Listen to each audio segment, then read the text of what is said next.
L'histoire de l'équipe nationale du Cameroun est unique.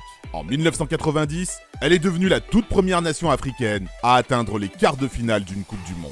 En 2000, elle est devenue la deuxième équipe africaine à remporter l'or olympique. Les Lions indomptables ont également remporté la Coupe d'Afrique des Nations à 5 reprises. Bien sûr, une équipe n'est rien sans ses joueurs. Aujourd'hui, nous vous présentons les 10 meilleurs joueurs camerounais qui ont foulé les pelouses du monde entier. Offensif féroce, qui ne laissait pas de répit à ses adversaires. Il a commencé sa carrière au Canon de Yaoundé avant de passer par le RC Lens, West Ham, Lyon et Manchester City. Puissant, rapide et intelligent balle au pied, Foué était l'un des premiers noms cochés sur la feuille de match des équipes pour lesquelles il jouait. Il a également souvent marqué des buts importants pour le Cameroun. Malheureusement, la carrière de Foué s'est terminée de façon tragique. Le 26 juin 2003, il s'est effondré en plein match et est décédé peu après à l'hôpital. Il n'avait alors que 28 ans. De nombreux anciens coéquipiers lui ont rendu hommage. Lens et Manchester City ont retiré les maillots 17 et 23 qu'ils portaient pour eux. Foué était un homme à part, un joueur qui ne sera pas oublié. Théophile Abega, surnommé le Docteur, principalement en raison de son intelligence, sur et en dehors du terrain, était un leader qui pouvait faire basculer les matchs à lui tout seul. Pas adepte des grands efforts, le milieu de terrain s'appuyait plutôt sur son toucher magistral et son incroyable vision du jeu. Ce n'est pas lui qui courait, mais bien ses adversaires qui tentaient de lui dérober le ballon lorsque ce dernier ne driblait pas. Abega a passé la majeure partie de sa carrière au Canon de Yaoundé avant de rejoindre Toulouse et Vivisport. Le moment dont il est le plus fier restera sans aucun doute celui où les Lions indomptables ont remporté leur toute première Coupe d'Afrique des Nations. Capitaine de son équipe, il a d'ailleurs inscrit en finale le second but de son équipe. Un véritable patron. Au cours de sa longue carrière, Joseph-Antoine Bell a joué pour de nombreuses équipes, dont Marseille et Bordeaux. Il est largement considéré comme l'un des meilleurs gardiens africains de tous les temps. Le Camerounais était le 11e homme à part entière. Véritable gardien libéraux, sa vision du jeu lui permettait d'intercepter tous les ballons qui traînaient dans le dos de sa défense. Un style de jeu largement utilisé depuis par les meilleurs gardiens du monde. Manuel Neuer en tête. Bell a été sélectionné 70 fois en équipe du Cameroun. Son meilleur souvenir restera la finale de la CAN 1984, remportée par son pays. Jérémy Njitap était un joueur polyvalent. Il a notamment joué au poste d'arrière droit, de milieu droit et de milieu défensif.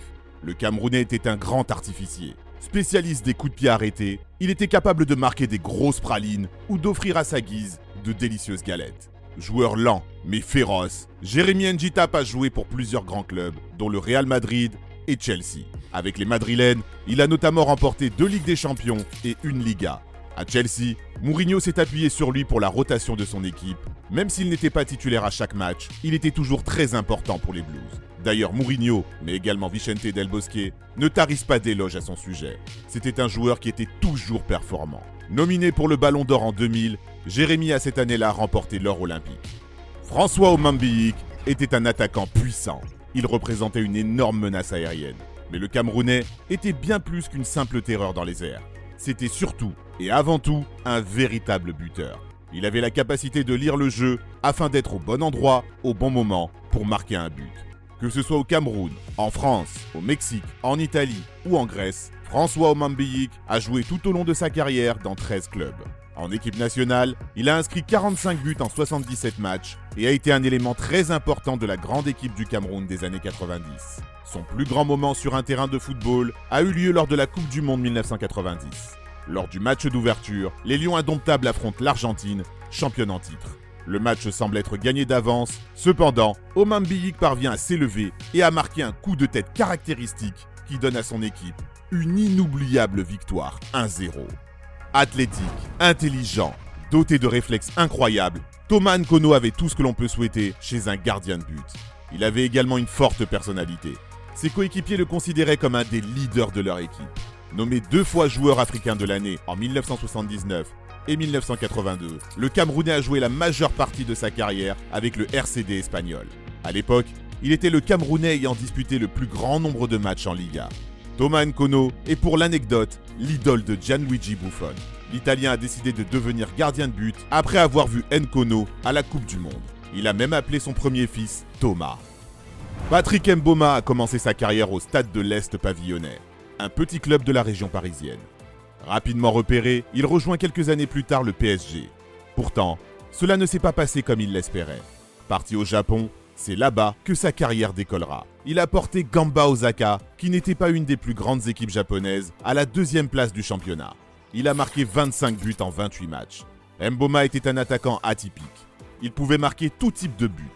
Bien souvent, ses dribbles et sa vitesse lui permettaient d'être en bonne position. Si vous combinez cela avec sa finition, vous avez alors une arme de destruction. 2e meilleur buteur des Lions indomptables de tous les temps, avec 44 buts, sa plus belle réalisation sous le maillot camerounais et sans aucun doute celui qu'il a inscrit contre la France au Stade de France. Un retourné sensationnel à jamais gravé dans les annales. Rigobert Song est le meilleur défenseur camerounais de tous les temps. Avec 137 sélections, il est également le joueur le plus capé de tous les temps de son pays. S'il jouait généralement en défense centrale, il pouvait également jouer en position de latéral. Song était un joueur dur sur l'homme, un joueur qui était la représentation parfaite du lion indomptable. Il n'a jamais eu peur des défis physiques, quitte à se faire expulser. Il est d'ailleurs le plus jeune joueur à avoir reçu un carton rouge lors d'une Coupe du Monde. Dans ses nombreux clubs, tels que Liverpool, West Ham et Galatasaray, le chef était adulé, l'un des chouchous des supporters qui ne pouvaient qu'apprécier sa passion pour le ballon. Rigobert Song détient le record du plus grand nombre de matchs consécutifs en Coupe d'Afrique des Nations avec 35 matchs. Il restera à jamais un lion indomptable légendaire. Wouhou! Roger Milla est notre 2e meilleur joueur camerounais de tous les temps.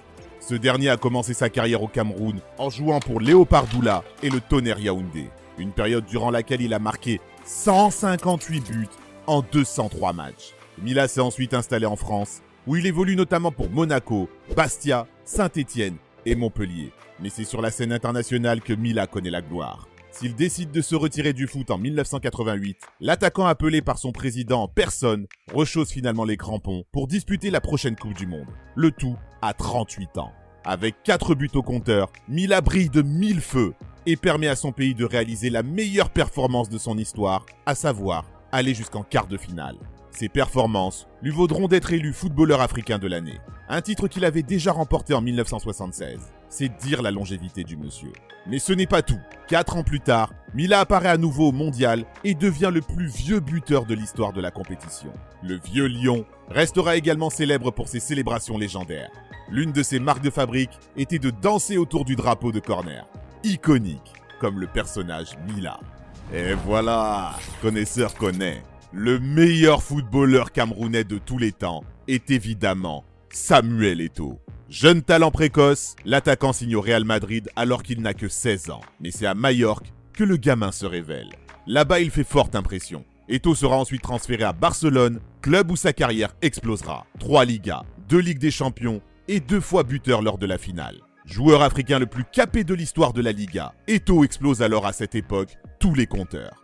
Devenu indésirable sous Guardiola, on se demande pourquoi, il rejoindra ensuite l'Inter Milan. Un choix qui sera judicieux puisqu'il réalisera dès sa première saison le triplé championnat, Coupe nationale, Ligue des Champions. Un exploit qu'il avait déjà fait 1 an auparavant avec le Barça, faisant ainsi de lui le premier joueur à remporter 2 triplés continentaux d'affilée. Oh là là.